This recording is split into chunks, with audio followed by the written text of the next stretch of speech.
guys, I'm here celebrating with my friend Trina Lee. Happy birthday. This performance is for you. I'm going to get drunk for you because you're driving. I'll take care of that, it's okay. The Chelsea boys for you as well. Yeah, I've got that. Cool. Yeah, I'm going to tell you a little bit about myself. My parents are from Africa. Do we have any Africans in the house? Jollof rice, super bowl. Yeah. When I was born, my parents they wanted to look for a name that was very, very African. You know, the kind of name where before you even sing the person, just the sound of their name, you already know they're from Africa. Yeah? And where I was born, they had to do a naming ceremony. Do you guys know about naming ceremonies? Yeah? Okay, so I'm going to need you lot to participate with me with this, okay? To make it work. I'm going to bring you in to the situation, yeah? They had to summon all of the chiefs, all of the spiritualists, all of the priests, all of the prophets together, and they did a ceremony. And this is how it went. But I just need you to say back to me, oh, Shibaba. Do you not think you can do that? Oh, Shibaba. Oh, Shibaba. I'm going to say, Ba ba ba Shibaba. Oh. Oh, Shibaba. Cool. I can feel it already. Okay. So they all get together in a circle and they start the ceremony. And this is how it goes. Ba ba ba Shibaba. Oh. Oh, Shibaba. Ba ba ba ba Shibaba. Oh. Oh, Shibaba. Oh, Shibaba. Oh, Shibaba. Oh, Shibaba. Then they lifted me up and they asked the gods and the atmosphere and the cosmos what to call me. Deep African name. When you hear the name, all you think of is Africa.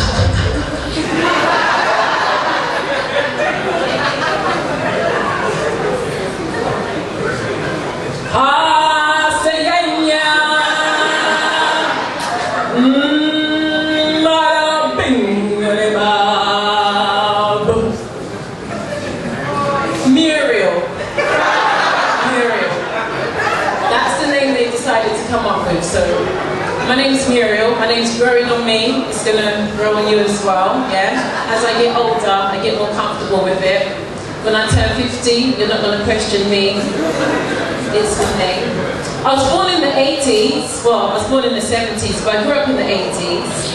And when I was at school, we had to do PE in our vests and pants. Did anybody have to do that?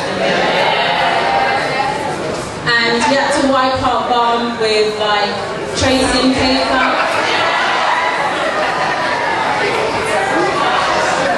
I know, isn't it? It's just ridiculous. When I tell my daughter this, she is amazed. When I tell my daughter how I grew up, she's just shocked. There are lots of things that I enjoy about school, but there are certain things that I don't really like. For example, I remember when I was younger and we had to learn our ABCs, yeah? And obviously A makes the sound up and B does ba, but C does sir and k, which I think is a bit extra, yeah? Because K is there already doing k, right? And S is there doing sir, so what's C needed there for? No, isn't S doing that already? C is there, so when you look at the word, you've got to guess whether it's a sir or a k.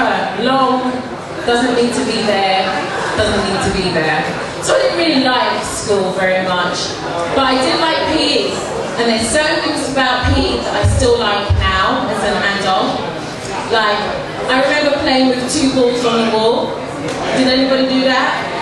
How did the hand gesture go? It was kind of like that, isn't it? Yeah, it was 2 balls on the wall like this. Yeah. And then sometimes you switch it up in it, like that. As an adult, I still like playing with 2 balls on the ball. Nothing wrong with that. Yeah, we do this. The balls were nice and furry, weren't they? I like furry balls. I also liked hula hooping.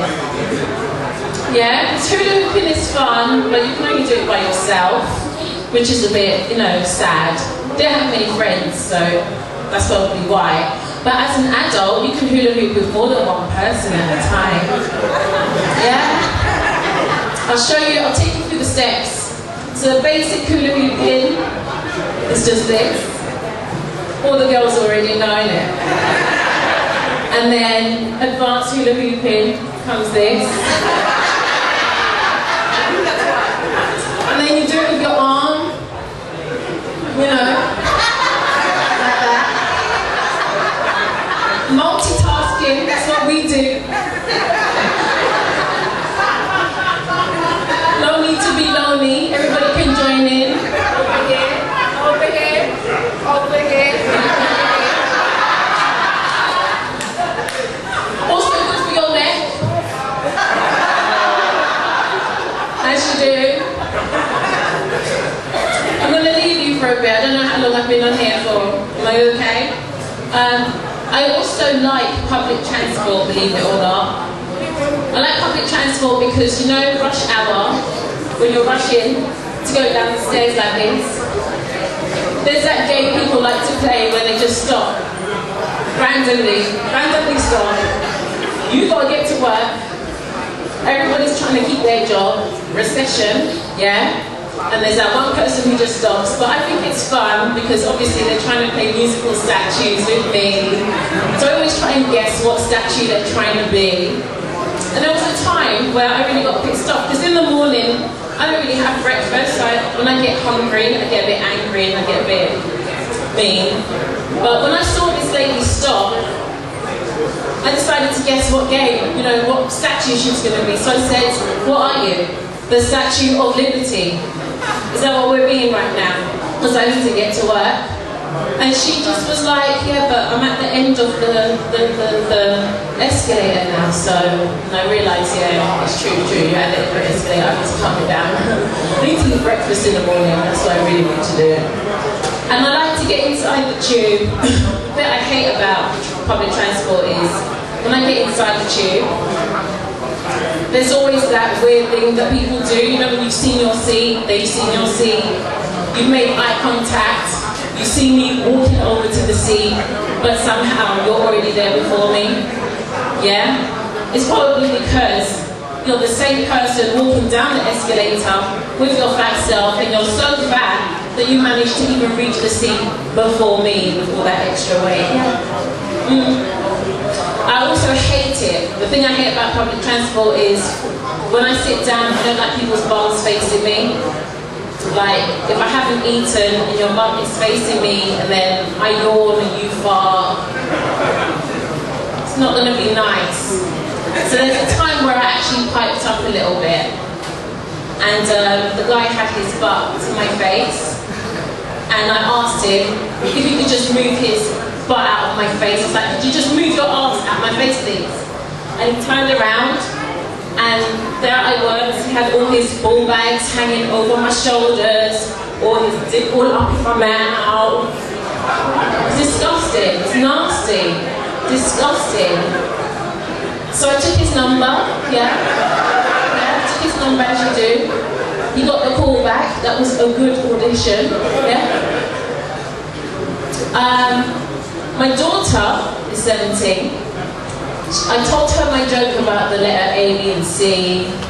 I even went further. I was saying the letter P is a bit of a prostitute, letter H is a bit of a hose. They get together, they make the sound F when F is already there. You already know what F is there, so F is now on the way. She was laughing, and she said to me, but mummy, your bum used to be a bit of a letter C. Your bum used to go like that. But now it's more of a letter J. It's just going like that. Then she carried on. She carried on dissing me. And I stood there for a bit. And she could see I was a bit hurt. She went, no, actually, it's not a letter J, Mummy. It's more of an open bracket. An open bracket. It doesn't, the bracket doesn't go up and in. It's just there, isn't it? Yeah. So you see her outside limping, yeah, with a busted lip and a swollen eye. It's because I put some of those letters on her. I gave her some traditional African beatings, yeah? I gave her a letter C. I gave her all of the letters of the alphabet. I beat her down, yeah, I did. But I'm gonna leave you now, right? Oh, am I done? Okay, cool. Thank you for having me. Hope you enjoyed my set.